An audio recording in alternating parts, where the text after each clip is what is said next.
In this presentation, we're going to look at the surface and dimensional metrology of additively manufactured components. This is a significant advantage of the XYRIS Ultra instrument that we're using here, because we have a 3-axis system that's calibrated in the axis that allows us to give the accuracy and the precision for both the dimensional measurement and the surface area measurements. The application that we're focusing on here is additively manufactured components, and we have 2 artifacts on the table. And in this presentation, we're going to be looking at this first component of gear teeth. We're going to look at the surface area measurement of the top surface and bottom surface, and then we're going to look at the relative height displacement between those 2 surfaces. And we're also going to look at the surface roughness of the side wall. What you see is a measurement head and the measurement plane. Within the measurement head, we have 2 optical sensors and a microscope. We've undertaken a pre-measurement of the surface, and that's shown here in the BEX software. So BEX is Taycan's metrology software. The data we collect on the XYRIS instrument is processed within this piece of software. If you're not familiar with BEX, you can look at the videos that are on YouTube, where there are many detailed videos on how to use this software. What you see in the window here, and I'll just rotate this artifact, you can see this is a measurement. It's a very quick measurement, an overview measurement of the artifact, and you can see the data set is 60 millimeters long by 12 millimeters in depth. And you can see the features on the artifact here, and those features are represented in the cross-section as indicated by the white line I'm pointing to with the cross in the window beneath. I can just do very quick measurements on this. I can just click on a point using the pointer here and just click on another point. And by looking at the height difference between these features in this lower right-hand window, I can see that the delta Z value, that's the difference in the vertical height, is 5.027 millimeters. There are some further decimal points here, but that gives us an indication of the expected height difference between the upper surface and the lower surface. We'll come back to this software when we look at the analysis of the measurements we're going to undertake with the XYRIS instrument. I have now switched the screen to the XYRIS control screen, and if you haven't seen this screen before, I strongly recommend that you refer to the introduction to the XYRIS instrument, where the key features of this screen are described. The blue area is the measurement plane, and I've preloaded the measurement that we've just viewed in BEX into the measurement system so that we can see the features here. So just remember, this is 60 millimeters by 12 millimeter data set. The high parts of the surface are the light red, and the bottoms of the teeth are the deep purple type features here. We're currently in the microscope mode, as shown here.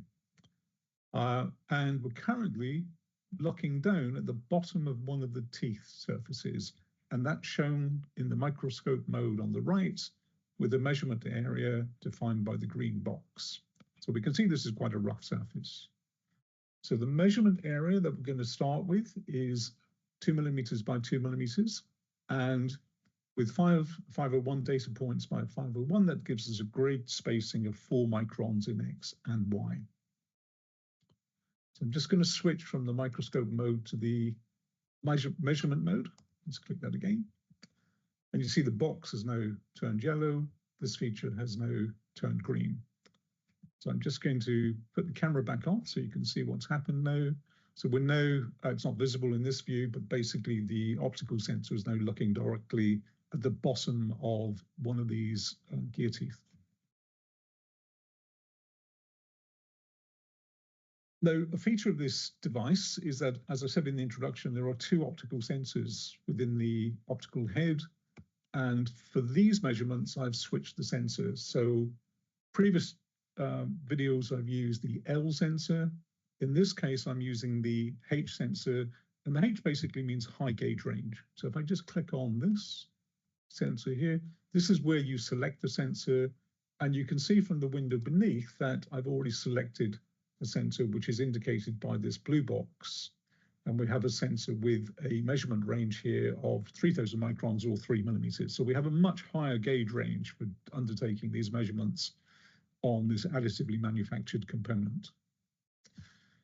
The measurement is directly in the middle of the measurement range as indicated by this green bar, and there's a very good return in the amount of light level.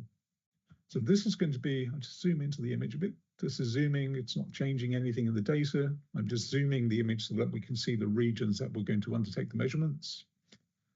I'm going to have this as my first measurement region, so I'm just going to add that to a program, 1. I'm now going to move to the left of that, to the top surface of the tooth, and I need to change the height of the sensor now to make sure it's within range, and you can see now I've done that, and the sensor is now within the range, and we're going to measure this area and compare the roughness of these two surfaces and then determine the height difference between them as well. So that's going to be our second measurement. For our third measurement, I'm going to look at the edge feature here in a bit more detail, and I'm going to call that measurement 3. And for our final measurement, I'm going to reduce the area, and I'm going to do this from the data point. So 126 by 126. And if I reduce the area, let me just clear the box and put 0.5 by 0.5. Because we're now measuring a side wall, I'm going to click the region that I'm interested in here, between 1 and 2. It's on the side wall. And we're going to determine a roughness measurement from this region. You can see it's still within the range of the sensor. I've reduced the number of data points and the area, but we still have the 4 micron grid spacing. So that's going to be our fourth measurement. And to start this measurement sequence, I'm just going to hit this button. And so as we return to the measurement program, measurement 3 has just completed, and we've just started to undertake the measurement 4 of the side wall here, and you can see the sloping feature in the line beneath, and you can see this has got 53 seconds to run. So in the image on the main measurement screen, you can see the overview measurement. You can see measurement 1 taken at the bottom of the gear feature, measurement 2 taken at the top, measurement 3 of the edge feature, and measurement 4 now just a close-up region, 0.5 by 0.5 millimeters of the side wall. That's going to be completed in 25 seconds. So we'll wait for that.